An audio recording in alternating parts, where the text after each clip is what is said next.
Hola, estamos en Punto Crítico, programa de televisión de la Unidad de Medios de Comunicación de la Universidad Nacional de Colombia, y yo soy Carlos Alberto Patiño Villa, profesor titular. Un asunto que nos convoca al día de hoy en Punto Crítico desde la universidad tiene que ver con el Plan de Ordenamiento Territorial aprobado por decreto de la Alcaldía de Bogotá el día 29 de diciembre del año 2021. Y para entender digamos, diversos aspectos de este plan de ordenamiento territorial y lo que ha implicado como debate político en la ciudad y frente al impacto que tiene en la región central del país, hemos invitado al profesor Fernando Montenegro, quien es profesor del Instituto de Estudios Urbanos de la Universidad Nacional de Colombia y quien además ha sido vicerrector de la sede de Bogotá de la Universidad Nacional y decano de la Facultad de Artes. Profesor Montenegro, muchas gracias por estar con nosotros en Punto Crítico. Con todo el gusto, Carlos. Un saludo para todos los oyentes. Vamos a ver de qué podemos servir. Muy bien, profesor Montenegro, quiero iniciar preguntándole un elemento genérico. Explíquenos en corto qué son los planes de ordenamiento territorial y cuál es la importancia de aprobar o de tener un plan de ordenamiento territorial en las ciudades contemporáneas en Colombia.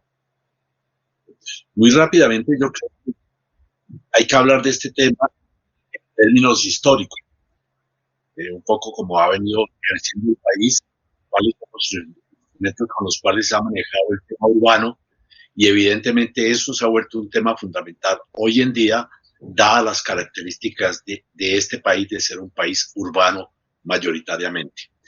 Primero que todo, hay que entender que el urbanismo fue creciendo de la mano de las necesidades del crecimiento urbano. La primera mitad del siglo XX, el urbanismo se concentró fundamentalmente en las grandes ciudades, Bogotá, Medellín, algo en Cali y algo en Barranquilla. Y en el resto de ciudades pues no existía ningún tipo de urbanismo. El urbanismo más desarrollado fue el que se generó evidentemente en las dos ciudades más importantes del país en los años 50, 60, que eran Bogotá y Medellín, donde se produjeron realmente planes importantes de carácter histórico.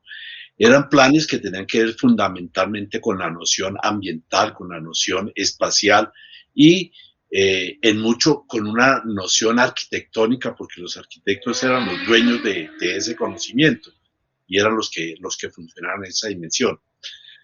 A partir de la Constitución del 91, que es un hecho político, se reconoce que este es un país que va hacia convertirse en un país fundamentalmente urbano. Ya se reconoce que es un país urbano y se dicta una ley que ha sido muy popular y muy importante, que es la ley 388 del 97. En ella, el país sencillamente promulga una ley en donde ordena que todos los municipios en Colombia hagan un plan de ordenamiento territorial, es decir, que se encarguen del urbanismo. Eso al final de cuentas es la noción. Ahora, eso empieza a funcionar más o menos en el año 2000 con muchas dificultades. Primero, con una alta ignorancia al respecto en gran parte del país. Hay unas ciudades que tienen mejor desarrollo, las que tenían la tradición del urbanismo, las grandes ciudades, y hay otras que nunca en su vida habían entendido para qué carajos es el urbanismo.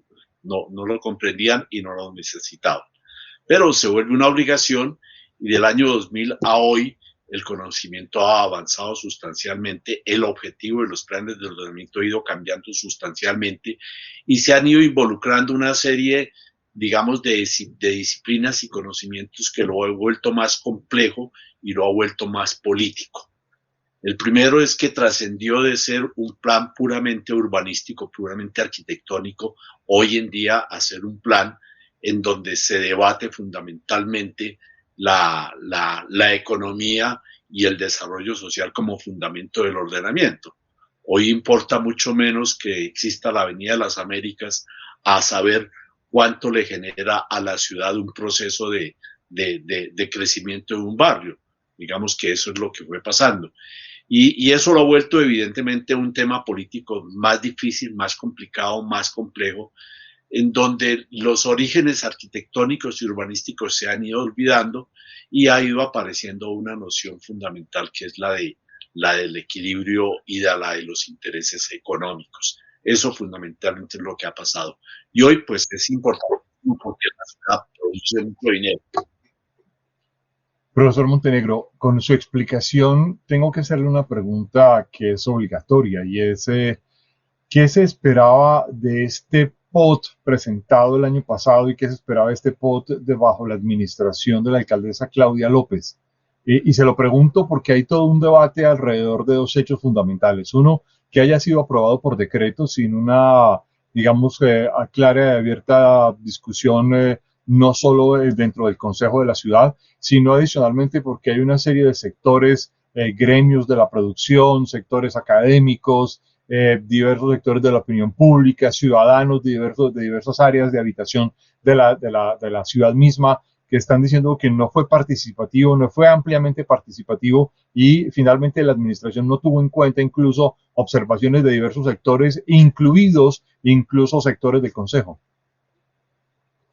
Yo creo fundamentalmente que no existe una noción muy clara de qué es un plan de ordenamiento territorial en el conjunto de la sociedad. Y se usa políticamente. Digamos que hoy en día, si usted es opuesto a mí y usted saca un plan de ordenamiento territorial, yo no voy contra el plan de ordenamiento territorial, sino voy contra usted. Y eso está generando serios problemas. La noción de que haya aparecido por decreto ya es harta y es aburrida. En Bogotá no se ha producido el primer plan de ordenamiento territorial a través de un acuerdo municipal, es decir, el Consejo nunca lo ha sacado ni nunca lo ha aprobado desde que se empezó el proceso. Y eso pasa en muchas ciudades, no es la única a la que le pasa eso. Creo que en la gran mayoría de las ciudades en Colombia se aprueban por decreto y no por acuerdo del Consejo. En ese sentido, ¿qué se esperaba del plan de ordenamiento territorial? Es una pregunta sumamente difícil porque nunca se la hacen absolutamente a nadie. Las ciudades han venido cambiando sustancialmente. Bogotá, que es el caso del cual nos estamos ocupando, es una ciudad sustancialmente distinta a la del año 2000, muy diferente a la del siglo XX, y esa evolución no se ha comprendido muy bien. Hoy en día acaban de sacar la ley de la región metropolitana Bogotá-Cundinamarca, se empieza a reconocer que esto es una aglomeración metropolitana, una situación que viene sucediendo hace casi un siglo, ¿cierto? Pero hasta ahora lo empezamos a reconocer por esas dificultades políticas que tenemos. Y en ese sentido es muy difícil que la gente comprenda qué es lo que quiere de ordenamiento. La noción de una aglomeración metropolitana es muy distinto a la noción de una ciudad. Y eso es algo que no hemos aprendido a comprender. Seguimos tratando la aglomeración metropolitana como una ciudad o sencillamente la ignoramos. Yo, por ejemplo, creo que uno de los problemas serios que tiene el plan de ordenamiento territorial que sacó la alcaldesa López es que se le olvidó el carácter metropolitano de esta ciudad. Es una ciudad es un plan en donde no queda resuelto el problema de las relaciones metropolitanas. No queda resuelto y queda muy ignorado. En ese contexto, profesor Montenegro, aparece además un problema evidente y es, por ejemplo, la falta de coordinación y relación con Soacha, el municipio de estrecha conurbación con Bogotá, pero también la falta de coordinación con el resto de municipios de la Sabana, para redundar en lo que usted dice, y ahí pareciera ser que es un plan de ordenamiento territorial que mira una especie de Bogotá que ya no existe, una Bogotá de los años 50 o 60 con una economía pequeña, sin dar un salto a un desarrollo económico más amplio, sin involucrar, por ejemplo, turismo de gran calado, turismo cultural. No hay, por ejemplo, una inversión en una estructura patrimonial que tenga que ver con museos o bibliotecas o los grandes recorridos turísticos y asociados a la cultura, como está pasando en las últimas 2 décadas en muchas ciudades asiáticas o en muchas ciudades de Europa. Pareciera ser que eso no pasa por ni este plan ni esta concepción de ciudad. Claro, yo creo que ese es el problema que estamos teniendo en el ordenamiento territorial. Yo diría, quitémonos la camisa de la visión política y empecemos a comprender de qué estamos hablando, porque si no vamos a seguir cometiendo los mismos errores. La reserva Van der Hamen yo siempre la pongo de ejemplo porque es un hecho evidente de lo que sucede cuando no se comprende el ordenamiento territorial. Había gente a favor, había gente en contra, había gente que creía que eso debería ser un desarrollo urbano armonizado con la naturaleza, había gente que creía que eso debería ser un desarrollo urbano para solucionar los problemas de vivienda de la ciudad. Es decir, hay muchos puntos de vista. Han pasado 20 años y no hay nada, ¿cierto? Y eso ya le dice a uno un sector tan importante y tan grande como no es nada. Y no es nada desde el punto de vista del ordenamiento. Sigue siendo una reserva forestal productora, una especie de gran planta maderera, pero de la cual nadie se ocupa. Y eso es terrible que haya pasado, porque pues digamos que eso es lo que sucede. En general pasa lo mismo con casi todas las relaciones de carácter metropolitano. En Bogotá, si uno mira hacia atrás, en un siglo se ha construido un acceso nuevo en todo el ancho de la ciudad, que es la autopista Bogotá-Medellín. De resto son las grandes vías de acceso y de relación regional que heredamos del siglo XIX. Y eso está creando unos problemas terribles de relaciones metropolitanas. Ir o venir de Soacha a las 8 de la mañana es absurdo. Ir o venir de La Calera, de Chía o de Cota a las 8 de la mañana es casi imposible. Y eso no tiene ningún sentido. El plan de ordenamiento territorial no se ocupa de eso. Y eso viene pasando no solamente en Bogotá, sino en el conjunto de las grandes aglomeraciones metropolitanas de Colombia. Pasa en Barranquilla, pasa en Medellín, en el Valle de Aburrá, donde hay problemas más o menos similares. Acaban de construir un túnel que ya mostró que la relación entre el Valle de Aburrá y el Valle de San Nicolás son relaciones urbanas fundamentales, ¿cierto? Y digamos, viene pasando eso. Claro, seguimos teniendo una visión política muy estrecha y no la preocupación por saber cómo es la ciudad en la que vivimos.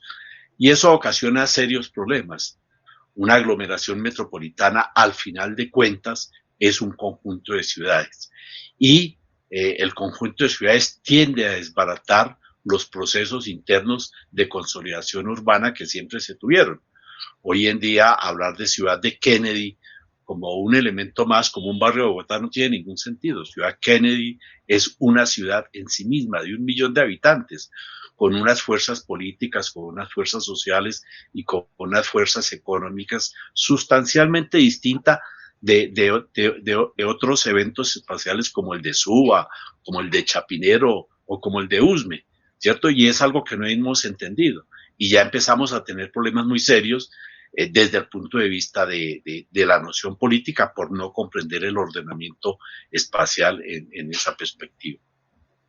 Le pongo dos problemas concretos del POT a mi manera de ver. Uno, el tema de la construcción en alturas, sobre todo la que tiene que ver en relación al aeropuerto, que además implica un encarecimiento del transporte aéreo, implica un encarecimiento del transporte de pasajeros y del transporte de carga, y pareciera ser que el POT no tuvo en cuenta todo este asunto alrededor digamos, de la construcción de alturas alrededor del aeropuerto. Y en relación también con esto asunto, lo que tiene que ver con la vivienda, es decir, el POT se encarga incluso casi que de decidir cuáles son los tamaños y los diseños arquitectónicos de la vivienda, no más por una decisión política que por una demanda de la sociedad o del mercado, y pareciera ser que esto además trae una consecuencia brutal, y es que expulsa a aquellos que, digamos, no tengan recursos para quedarse en esta condición de vivienda, y los expulsa hacia el entorno fuera de Bogotá.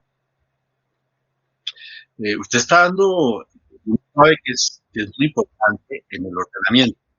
Entonces, el aeropuerto es evidente un tema sumamente preocupante. Como usted sabe, el aeropuerto El Dorado es el aeropuerto en América Latina que más se mueve en el sector de carga. O sea, ocupa el primer lugar, ¿cierto?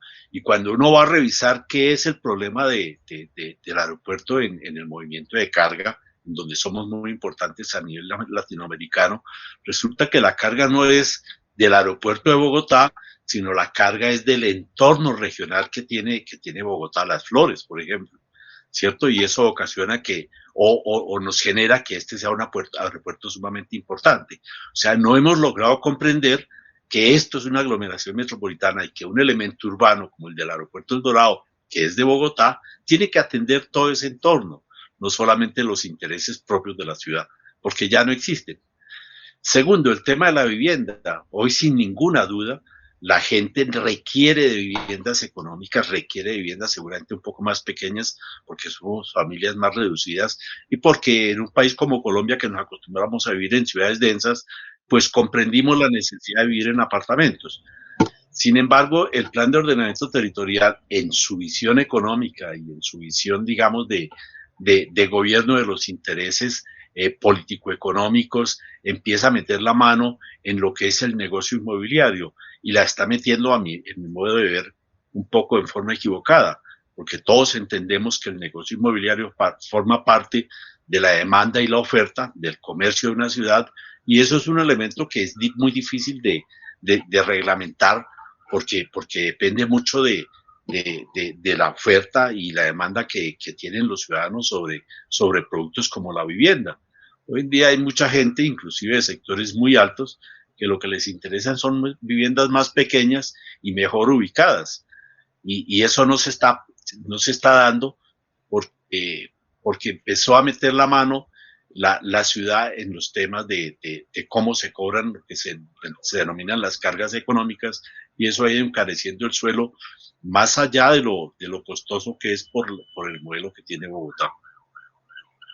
Pareciera ser que hubiese como una especie de interés de castigar a los empresarios de la construcción, pero finalmente quien termina pagando los costos que aparezcan allí son los compradores finales, los usuarios finales.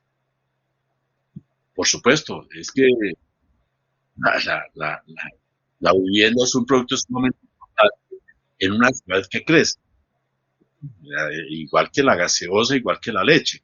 Una ciudad que tiene todos los días más población, pues esos son productos económicos sumamente importantes y sumamente serios. Y hay que descubrir no la manera en que el Estado le mete mano a esos intereses, sino la manera en que el Estado regula esos intereses. Ya es donde yo creo que empezamos a tener graves equivocaciones. La leche, pues toda la leche llega a Bogotá de su entorno regional. La vivienda no llega de su entorno regional, sino se produce aquí, y Bogotá produce inclusive una vivienda en el entorno regional. Y uno diría, ahí es donde empieza uno a ver que es absolutamente necesario regular un mercado que siempre será un problema de oferta y demanda, ¿cierto? Y mirar la manera en que se logre que eso pase de la mejor manera. ¿Cómo logramos que ese mercado tenga detrás colegios, espacios públicos, tenga detrás hospitales, tenga detrás un buen transporte y unas buenas relaciones? Y como estamos hablando de un entorno regional, ¿cómo logramos que eso se produzca en una región relativamente grande y relativamente importante? La diferencia entre Bogotá y el entorno metropolitano es la diferencia entre una ciudad de cerca de 8 millones de habitantes y un entorno metropolitano que va acercándose a los 11 millones. Esa es la diferencia fundamental. Otro aspecto más, Fernando, que aparece en este POT tiene que ver con un hecho trascendental y es intentar hacer una especie de renovaciones urbanísticas desde entidades y entornos públicos que pareciera ser no han tenido ningún impacto. Y ahí hay un ejemplo concreto que es el de San Victorino, que está actuando desde un POT anterior, pero nunca ha tenido oferentes, y que es una zona muy importante y muy vital para la ciudad. Pareciera ser que incurrimos en el mismo problema. San Victorino es el comercial más importante que existe en este país. No tocó inventarse grandes centros comerciales, no tocó inventarse nada.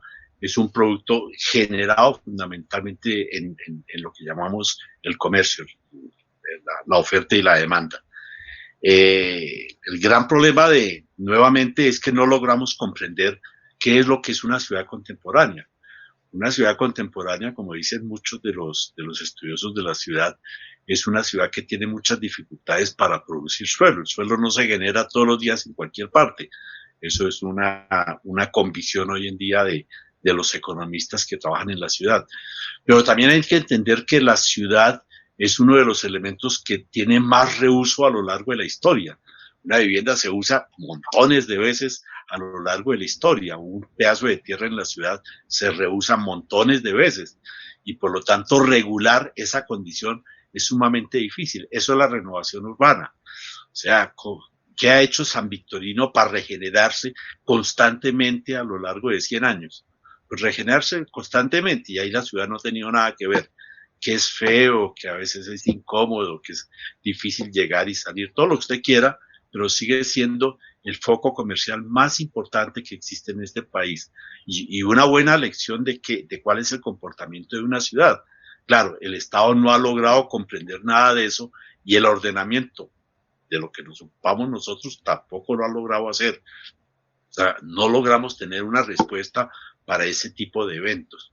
Que si lo miráramos con cuidado y lo repitiéramos en otros puntos de la ciudad, tendríamos una ciudad quizás un poco más equilibrada.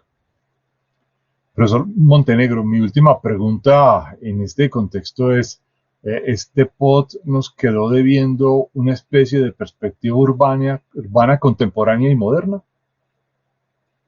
Sí, yo creo que el POT tiene dos defectos. Uno, como le comenté, su franco aislamiento del problema regional, del entorno regional, y el segundo es que no tiene una intención de ser algo. O sea, el POT de Bogotá del año 2000, bueno, malo, regular, resultó correcto para las necesidades que tuvimos durante estos 22 años, ¿cierto? En este POT uno no alcanza a leer qué es lo que se quiere hacer con la ciudad, qué es lo que el Estado está proponiendo para que la ciudad sea futuro. Y yo creo que esa es una deuda muy, muy grande. ¿Usted aspira o tendría, digamos, la esperanza de que hubiese una especie de exigencia ciudadana a que los gobernantes actuales y futuros tengan una perspectiva mucho más global de Bogotá? Por supuesto, lo que pasa es que, yo sinceramente creo, y soy muy optimista, es que la ciudadanía, en los términos de los griegos, es capaz de superar todas las dificultades que le proponen los gobernantes. Es decir, Bogotá va a ser capaz de superar todas las limitaciones que le proponga el ordenamiento territorial y que no quedan resueltas. Eso ha pasado hasta ahora. El comportamiento ciudadano es muchísimo mejor que la perspectiva profesional de ordenamiento. Profesor Fernando Montenegro, le agradezco mucho su intervención en Punto Crítico y la explicación que nos ha dado este panorama del POT actual de Bogotá. Muy amable y lo esperamos a ustedes en una próxima emisión de Punto Crítico.